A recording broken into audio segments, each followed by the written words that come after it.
This is a hands-on class and 82112. Open the lab guide and type along. Because kube control is a skill you build in your fingers, not just your head. In the lab setup class, you got a cluster and met kube control as the one remote control for any cluster. Today, we make you genuinely fast with it.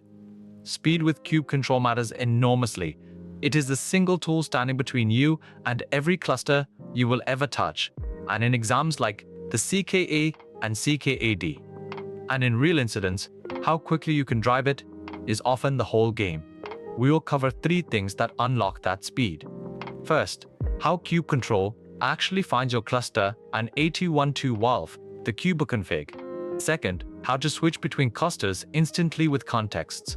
And third, the imperative commands that let you create, inspect, and delete things in seconds.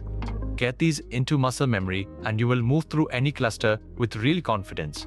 Let us begin. Here is what we will master today. First, kube control as the remote for any cluster. Second, the kubeconfig file.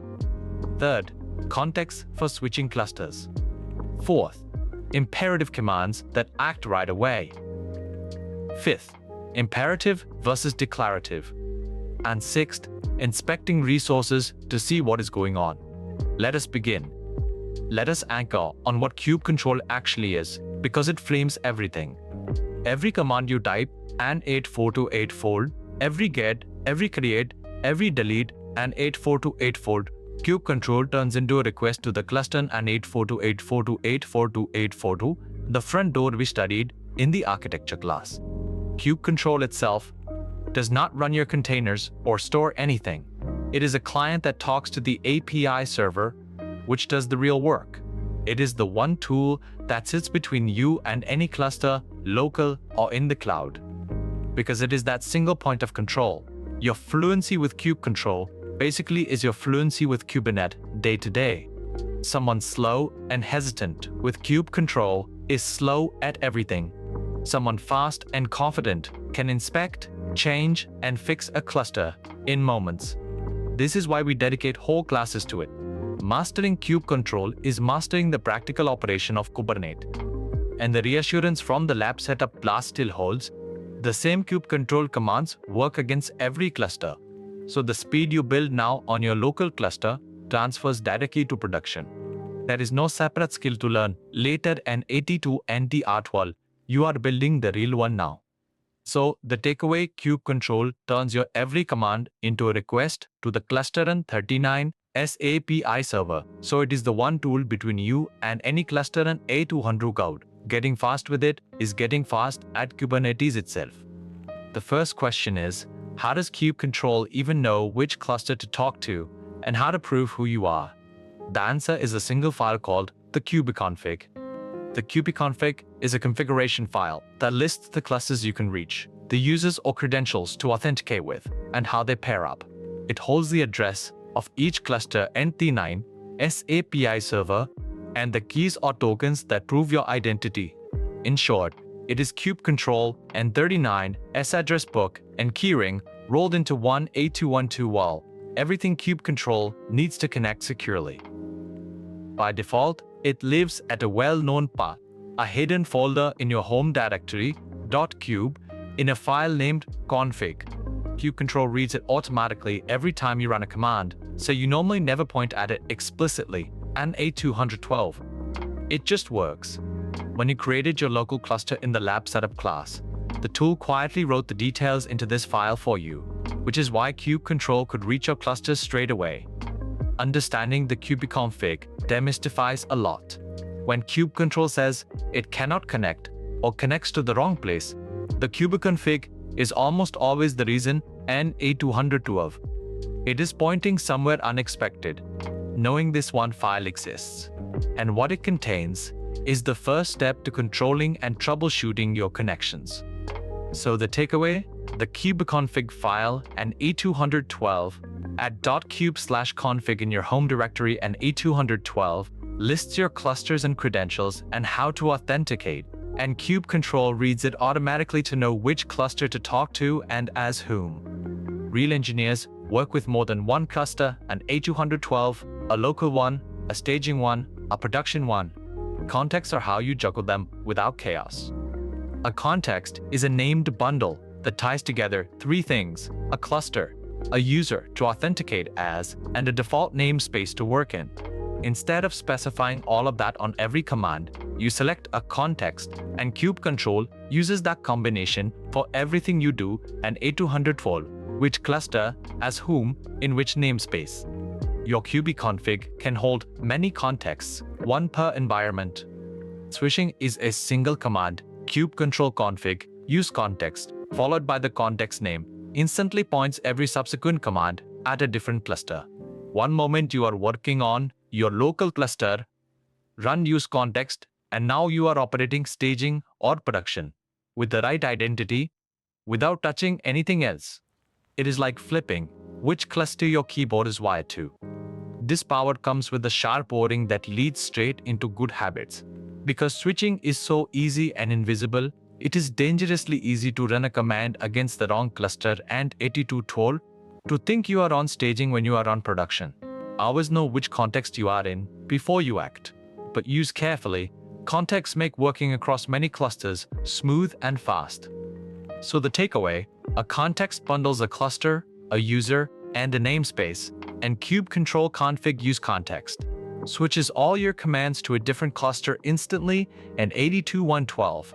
Enormously convenient, but always confirm which context you are in before you act. Now the commands that get things done immediately, and 8012, the imperative style, which is your best friend for learning and for quick tasks. Imperative commands tell the cluster exactly what to do.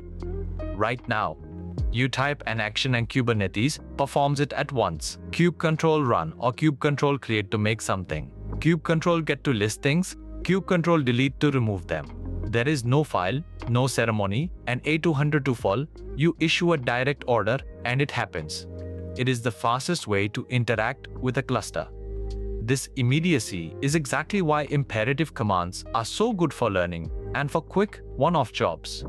Spin up a test pod with one line, list what is running, delete it when you are done, and A212, all in seconds, all directly from the command line.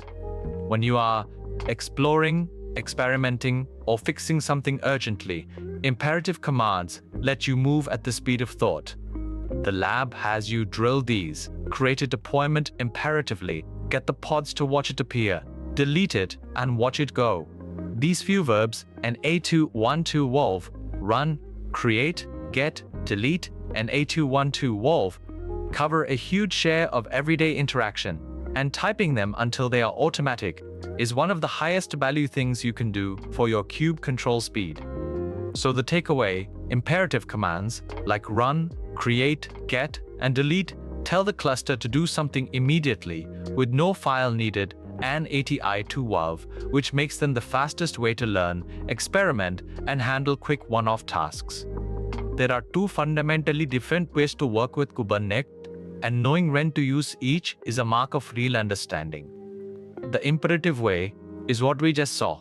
You state the action, and A21200, create 200, create this now, and A200, and A200, delete that, and A200, and A200.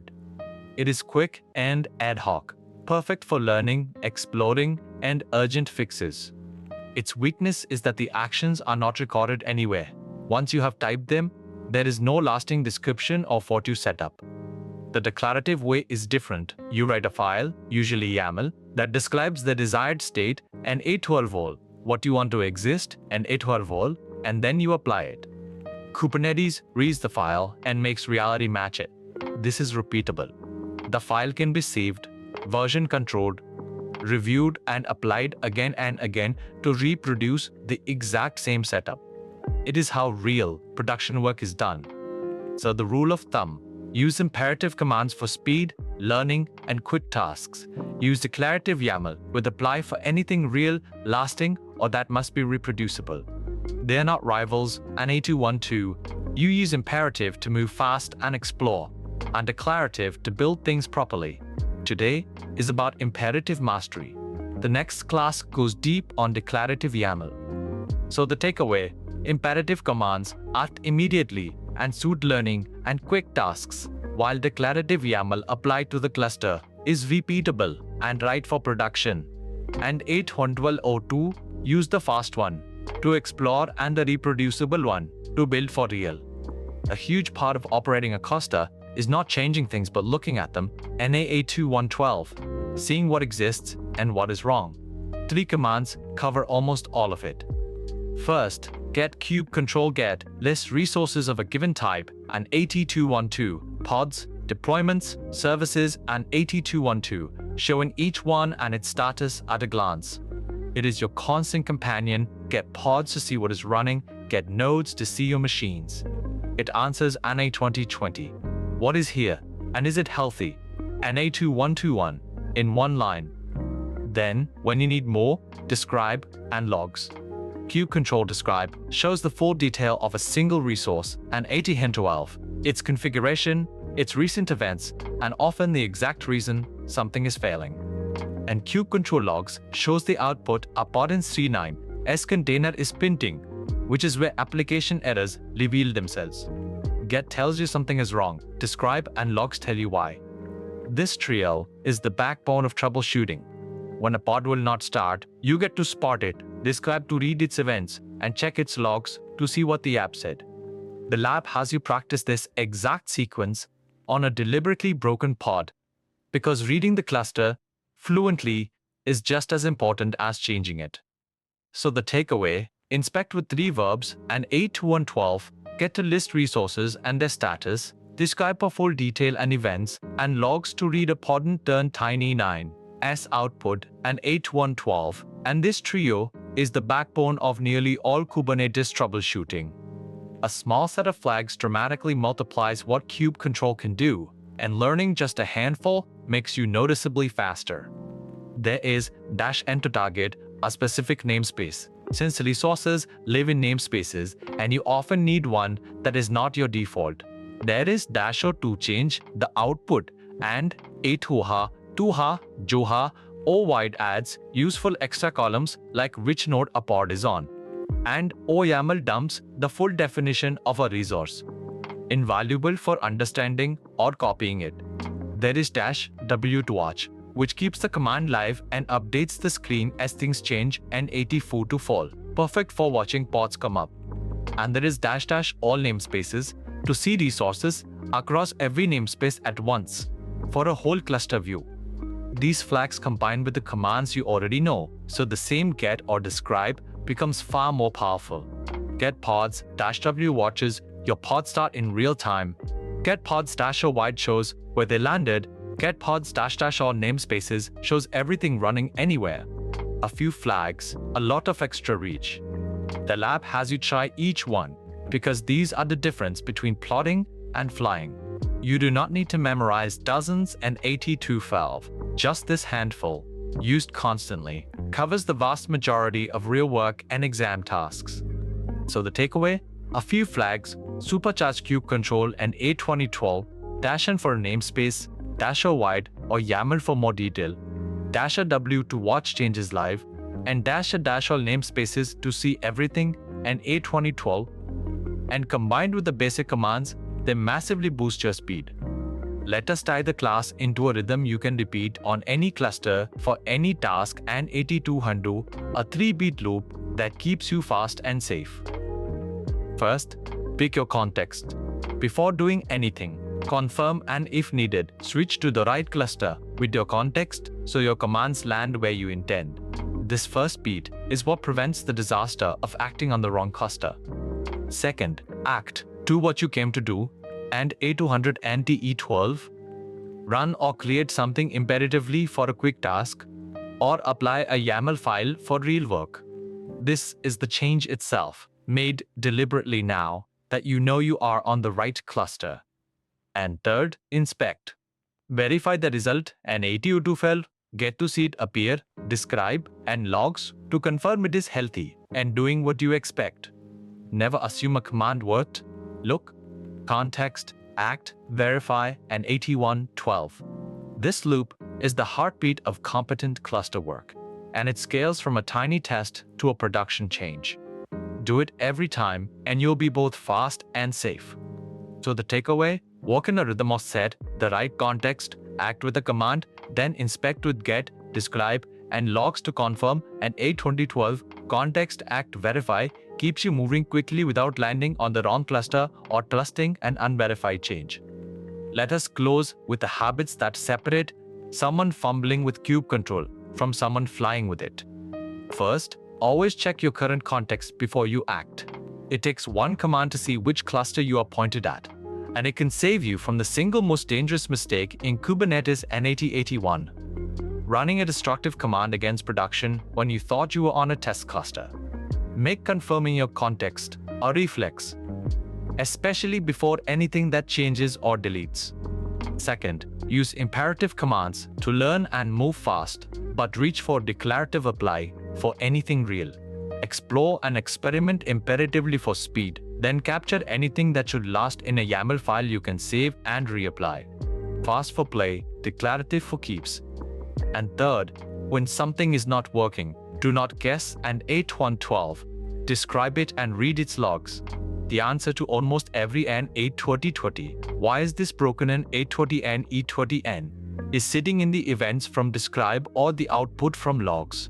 Reaching for those two commands automatically, instead of staring at the code, is what makes troubleshooting quick. Check your context, choose the right style, and inspect, when in doubt, 3 habits of a fluent operator. So the takeaway, confirm your context before acting, use imperative commands for speed, but declarative apply for real work. And when in doubt, describe the resource and read its logs, and 8-1-12. These habits make you fast, safe, and hard to stump. Let us gather the whole class in one breath. kubecontrol sends every command to the cluster in 39 SAPI server, and 8-2-1-2 one tool for every cluster. The kubeconfig at .kube/config tells kubecontrol which cluster and which user. Context bundle a cluster, user, and namespace, switch with use context. Imperative commands and 8-2-1-2. Run, get, delete, and 8-2-1-2-1-2 act immediately. Great for learning and quit tasks. Imperative versus declarative and 8-20-12. Quick actions versus repeatable YAML you apply. And you inspect with get, describe, and logs, speeding up with a few key flags. Next class, and 8-1-2-12. kubecontrol mastery 2. YAML manifests and apply in depth. One idea at a time. That is your first real fluency with kubecontrol and 80-12-4, knowing how it finds a cluster, switching between clusters with a single command, getting things done imperatively in seconds, and inspecting resources to see what is happening. These are the moves you make thousands of times. So walk through the lab guide and drill them until they are muscle memory. The faster your hands, the calmer you will be when a real cluster needs you. We will see you in the next class.